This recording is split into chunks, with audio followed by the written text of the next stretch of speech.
O título, o tema, é um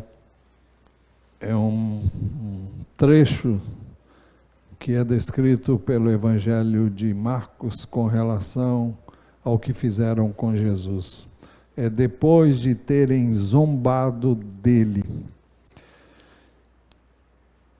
No dia 16/7, nós começamos a ver os acontecimentos que precederam a prisão de Jesus, que culminariam com a sua morte na cruz.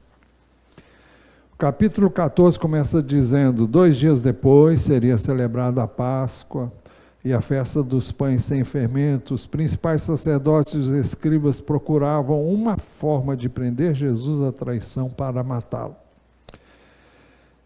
No capítulo 14, versículos 10 e 11, nós lemos assim: Judas Iscariotes, um dos 12, foi falar com os principais sacerdotes para lhes entregar Jesus. Eles, ouvindo isso, se alegraram e prometeram dar dinheiro a ele. Nesse meio tempo, Judas buscava uma boa ocasião para entregar Jesus.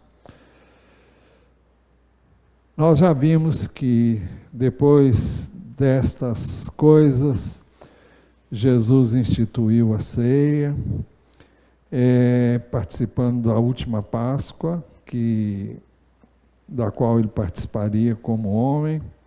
Dali ele foi para o Monte das Oliveiras e passou pela experiência que nós conhecemos como Getsemane, é o lugar onde ele estava, no Monte das Oliveiras. E depois de orar, o texto diz: e logo enquanto Jesus ainda falava, depois de ter orado, chegou Judas, um dos 12, e com ele uma multidão com espadas e porretes vinda da parte dos principais sacerdotes, escribas e anciãos. Depois, no versículo 44, ora, o traidor tinha dado a eles um sinal: aquele que eu beijar é esse, prendam e levem-no com segurança. E logo que chegou, aproximando-se de Jesus, Judas disse: mestre, e o beijou. Marcos 14, 46, então eles agarraram Jesus e o prenderam. Verso 53, e levaram Jesus ao sumo sacerdote, e então se reuniram todos os principais sacerdotes, os anciãos e os escribas.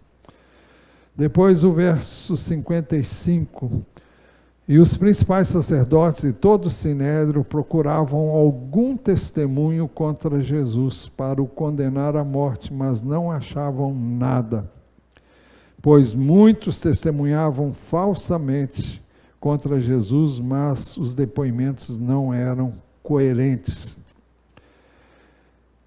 Verso 57, e levantando-se alguns testemunhavam falsamente, dizendo: nós ouvimos declarar: eu destruirei este santuário edificado por mãos humanas, e em 3 dias construirei outro, não por mãos humanas. Nem assim o testemunho deles era coerente. E levantando-se o sumo sacerdote, verso 60, no meio perguntou a Jesus: você não diz nada em resposta ao que estes depõem contra você? Jesus, porém, guardou silêncio e nada respondeu. O sumo sacerdote tornou a interrogá-lo, verso 61 ainda: você é o Cristo, o Filho do Deus bendito? Jesus respondeu: eu sou, e vocês verão o Filho do Homem sentado à direita do Todo-Poderoso e vindo com as nuvens do céu. O sumo sacerdote, rasgando as suas vestes, disse: por que ainda precisamos de testemunhas? Vocês ouviram a blasfêmia, qual é o parecer de vocês? E todos o julgaram réu de morte. Alguns começaram a cuspir nele, a cobrir-lhe o rosto, a bater nele e a dizer-lhe: profetize. E os guardas davam-lhe bofetadas. Isso foi o que nós vimos até aqui. Hoje vamos examinar o capítulo 15, parte do capítulo 15.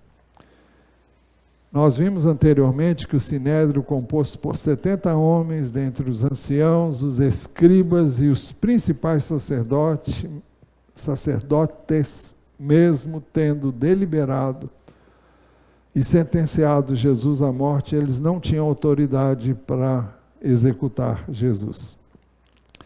Por isso, logo de manhã, diz o capítulo 15, verso 1, logo pela manhã, os principais sacerdotes entraram em conselho com os anciãos, os escribas e todo o sinédrio, e amarrando Jesus, levaram-no e o entregaram a Pilatos. Eu fico imaginando, bom, a crueldade é manifesta aqui o tempo todo, mas quando eu penso em Jesus sendo amarrado, é uma coisa que dói e é totalmente incompreensível essa situação. É como hoje se ele fosse algemado. Pois bem, levaram-no e o entregaram a Pilatos. Pôncio Pilatos, também conhecido simplesmente como Pilatos, foi governador da província romana da Judéia entre os anos 26 e 36 depois de Cristo. Nós temos que entender que o povo de Israel estava debaixo do jugo do Império Romano. E Pôncio Pilatos era governador e procurador de Roma, no contexto da Judéia. O governador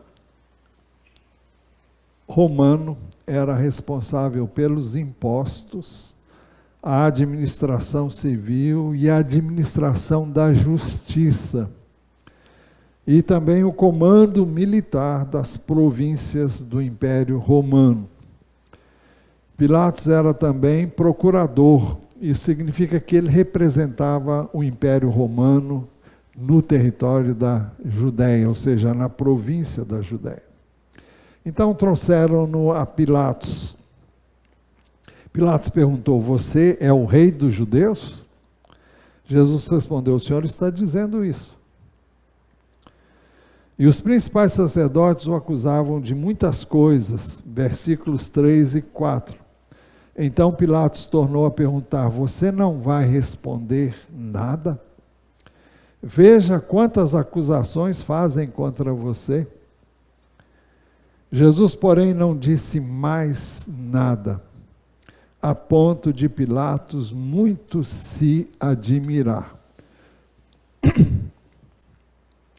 Já vimos anteriormente que Jesus não se defendeu porque ele deveria suportar o que ele suportou, recebendo sobre ele o nosso castigo. A Bíblia diz que o castigo que nos traz a paz estava sobre ele. E isso implicava também nos maus tratos que nós vamos ver. Ele já vimos e vamos ver ainda, ele será objeto.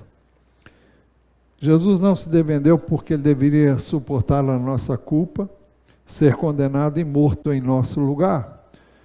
O mesmo texto que já citamos anteriormente, Isaías 53:7, profetizando entre 600 a 800 anos antes de Jesus viver essa experiência, ele disse: ele foi oprimido e humilhado, mas não abriu a boca.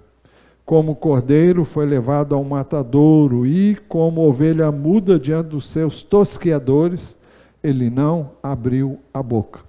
Ele não podia defender-se. Se ele quisesse, bastava dizer uma palavra e caía tudo por terra. Mas ele tinha que passar por isso, por mim e por você. Então, os versos 6 e 7 dizem: ora, por ocasião da festa era costume soltar ao povo um dos presos, aqueles que eles pedissem. É como nós sabemos, existe no Brasil, por ocasião do Natal, o indulto, né? E havia um chamado Barrabás, preso com rebeldes. os quais em um tumulto haviam cometido homicídio. Vejam a gravidade e a seriedade do crime praticado por esse homem que eles queriam que fosse liberto. Vindo a multidão, versículo 8, começou a pedir que Pilatos lhes fizesse como de costume, ou seja, que soltasse um dos presos naquela época do ano. E Pilatos lhes respondeu, dizendo, versículos 9 e 10, vocês querem que eu lhes solte o rei dos judeus? Uma referência a Jesus, né? Agora o texto diz, pois ele bem percebia que era por inveja que os principais sacerdotes lhe haviam entregado Jesus. Pilatos sabia que Jesus havia adquirido uma notoriedade espiritual que não era encontrada nas autoridades religiosas do seu tempo. Eles tinham títulos, tinham status religioso, mas eles não tinham autoridade espiritual, porque todos os atos e atitudes deles não passavam de meros preceitos legais e de religiosidade. E o texto é muito claro, Pilatos lhes respondeu dizendo, vocês querem que eu lhe solte o rei dos judeus? É quem ele queria soltar. Pois ele bem percebia que era por inveja que os principais sacerdotes lhe haviam entregado Jesus. Mas o texto nos diz também que estes mesmos sumos sacerdotes, os principais sacerdotes incitaram a multidão no sentido de que ele soltasse de preferência Barrabás. Não queremos que solte esse homem, não. Queremos que você solte Barrabás. Era uma escolha. Hoje, as pessoas têm também a oportunidade de escolher Jesus ou viver a sua própria vida e libertar, ou melhor, libertar-se do que eles pensam ser um jugo ao qual eles não querem se submeter. Jesus disse, o meu jugo é suave, o meu fardo, vinde a mim todos que estão cansados e oprimidos, e eu os aliviarei. Tomai sobre vós o meu jugo e aprendei de mim, que sou manso e humilde de coração, e encontrareis descanso para as... Eu sei a tradução antiga, né? Vossas almas, porque o meu jugo é suave e o meu fardo é leve. Mas o fato é que as pessoas então têm feito a escolha errada e muitas vezes fazem como estes fizeram, escolheram libertar Barrabás. Então os principais sacerdotes incitaram a multidão. Então a multidão foi levada por aqueles que a incitavam. É muito comum uma pessoa que tem uma influência ou uma pessoa que fale mais alto do que as demais comece a gritar alguma coisa e é fácil a multidão seguir aquilo que alguém que lidera, porque aparentemente mais verboso, fala melhor e se expressa melhor, consegue incitar uma multidão para praticar o que eles querem. E foi o que aconteceu aqui. E Pilatos lhe perguntou, o que então vocês querem que eu faça com este a quem vocês chamam de rei dos judeus? Eles gritaram, crucifique-o. Mas Pilatos lhes disse, que mal fez ele? Que mal fez ele? Ele estava ali para julgar. E até então ele não via nenhum motivo para que o crucificassem. Vale a pena examinar também o que diz o Evangelho de Lucas. Nós vamos ler um trecho do Evangelho de Lucas, capítulo 23, começando no verso 4, onde esses mesmos acontecimentos são narrados e onde nós obtemos informações que Marcos não dá. Marcos não dá porque Marcos se ateve, primeiro, às informações que ele recebeu do apóstolo Pedro. E segundo, porque a narrativa dele é bem objetiva, bem simples e bem reduzida. Ele era um homem de poucas palavras, e por isso muita coisa não foi dita por ele. Mas é um evangelho bem sucinto mesmo. Mas o Evangelho de Lucas narrou o seguinte: então Pilatos disse aos principais sacerdotes e às multidões: não vejo neste homem crime algum. Mas eles insistiam cada vez mais, dizendo: ele agita o povo, ensinando por toda a Judéia. Começou na Galiléia e agora chegou aqui. Quando Pilatos ouviu isso, perguntou se o homem era galileu. Ao saber que Jesus era da região governada por Herodes, e estando este em Jerusalém naqueles dias, Pilatos enviou Jesus a Herodes. O que ele queria? Que Herodes o ouvisse e desse o seu parecer. Herodes Antipas dominava parte da Judéia e localidades próximas ao Rio Jordão. Ele resolvia os problemas de ordem religiosa e de organização social.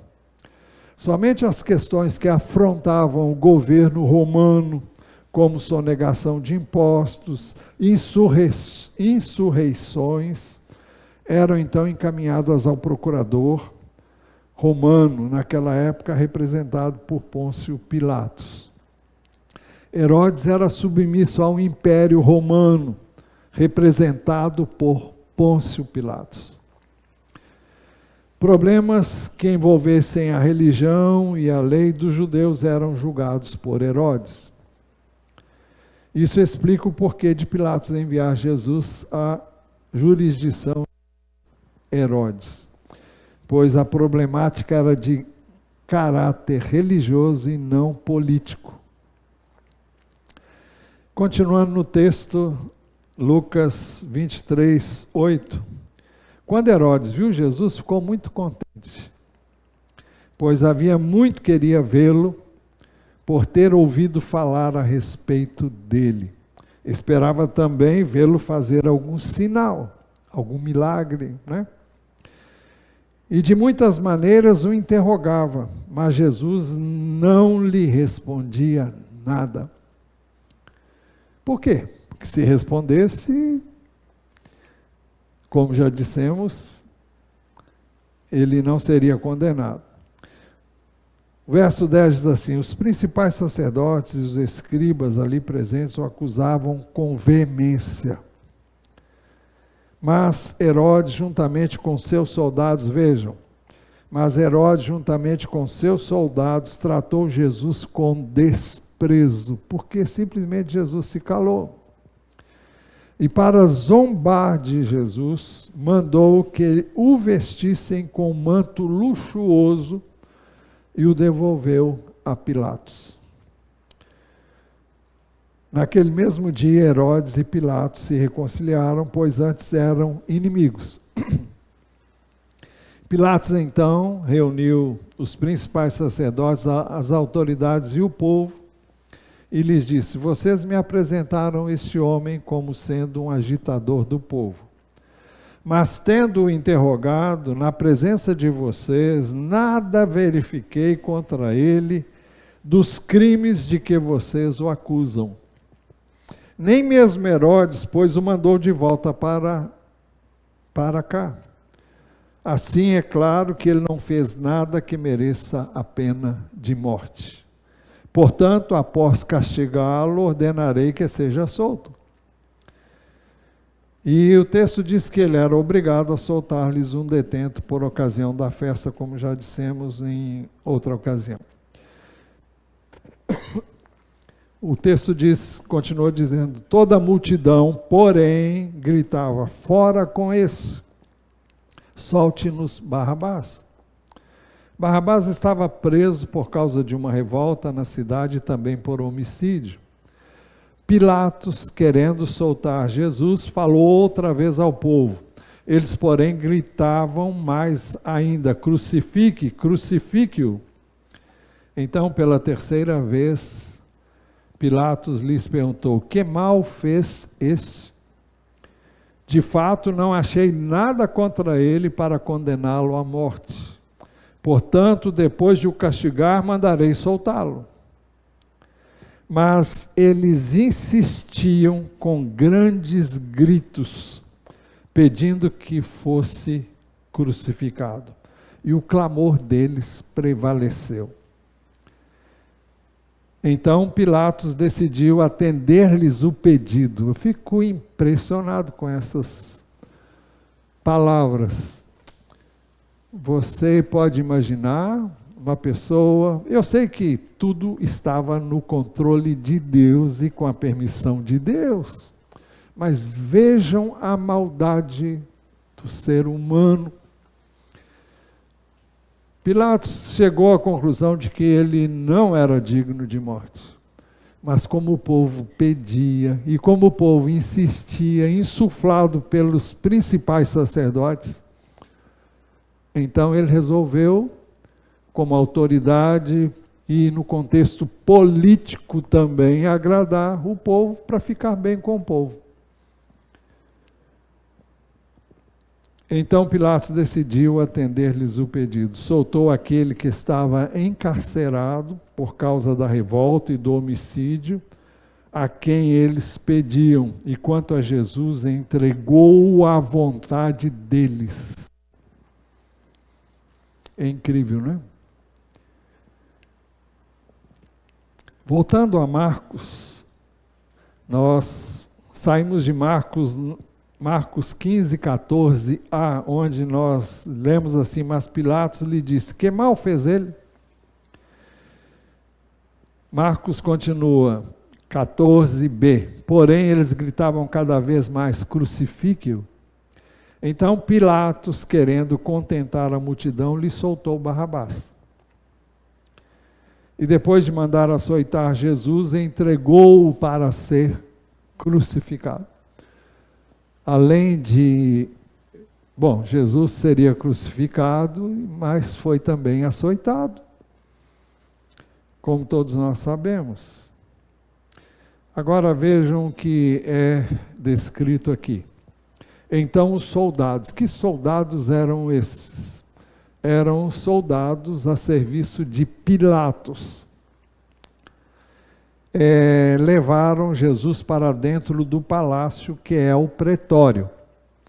Que palácio é esse? É o palácio, é a residência oficial de era a residência oficial de Pilatos, chamado de pretório. E reuniram toda a tropa. Então os soldados pegaram Jesus, levaram-no para dentro do palácio. E antes disso, a palavra, o pretório, era originalmente o nome da tenda ou residência do comandante nas fortificações da Roma antiga. Posteriormente, pretório passou a designar a residência do procurador ou governador de uma província romana, adquirindo assim um sentido administrativo e jurídico, que se preservou durante muito tempo ainda. Pretório, então, era a residência oficial de Pilatos, procurador e governador romano da província da Judéia. O que os soldados fizeram? Vestiram Jesus com um manto púrpura. Eu não sei se era o mesmo que Herodes vestiu Jesus, porque em Lucas 23:11 nós vimos, mas Herodes, juntamente com seus soldados, tratou Jesus com desprezo. E para zombar de Jesus, mandou que o vestissem com um manto luxuoso e o devolveu a Pilatos. O que nos faz crer que ele saiu de lá com esse manto. Era uma veste de rei, né? É uma veste de pessoas... É como se estivesse zombando. Você é rei? Então, usa uma veste de rei. E por isso, deu a Jesus uma veste luxuosa para zombar dele. E aqui diz que vestiram Jesus com manto púrpura. Vermelho, meio púrpura, vem a ser que cor mesmo? Vermelho, meio violeta, tá bom. Um manto púrpura e tecendo uma coroa de espinhos a puseram na cabeça dele. Coroaram-no como rei, mas como? Com uma coroa de espinhos. E o saudavam dizendo, salve, rei dos judeus. Agora vejam a seguir o que diz o texto. Batiam na cabeça dele com um caniço. Então, imagine uma coroa de espinhos e alguém batendo na cabeça dessa pessoa e esses espinhos sendo cravados. Batiam na cabeça dele com um caniço. Além disso, cuspiam nele e, pondo-se de joelhos, o adoravam. Adoravam na maior gozação do mundo, né? Zombando mesmo dele. Tu és rei, então se ajoelhavam diante dele. O texto diz ainda, depois de terem zombado dele, tiraram-lhe o manto púrpura e o vestiram com as suas próprias roupas. Então conduziram Jesus para fora a fim de o crucificarem. Nós vamos ficar por aqui, eu vou concluir. Tudo isso Jesus suportou por amor a você e a mim. Você pode imaginar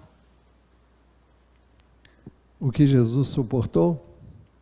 Ainda não chegamos no fim, mas eu estava pensando que não é sem razão que ele, antevendo tudo isso que estava para acontecer, ele chegou a pedir ao Pai, se é possível, passe de mim este cálice. Mas o Pai não respondeu afirmativamente, e Jesus entendeu que ele devia realmente ir e que era um conflito entre a vontade do ser humano e eu não queria estar na pele dele, e eu creio que nenhum de nós aqui queria isso para si mesmo. Mas ele foi em obediência, por isso que a Bíblia diz que ele foi obediente até a morte e morte de cruz. Ele não se defendeu, mas ficou calado, suportando tudo por mim e por você. E ao preparar essa mensagem, eu fui muito impactado. E eu espero que você tenha sido impactado, porque o propósito era que você experimentasse e entendesse o que Jesus suportou por mim, por você,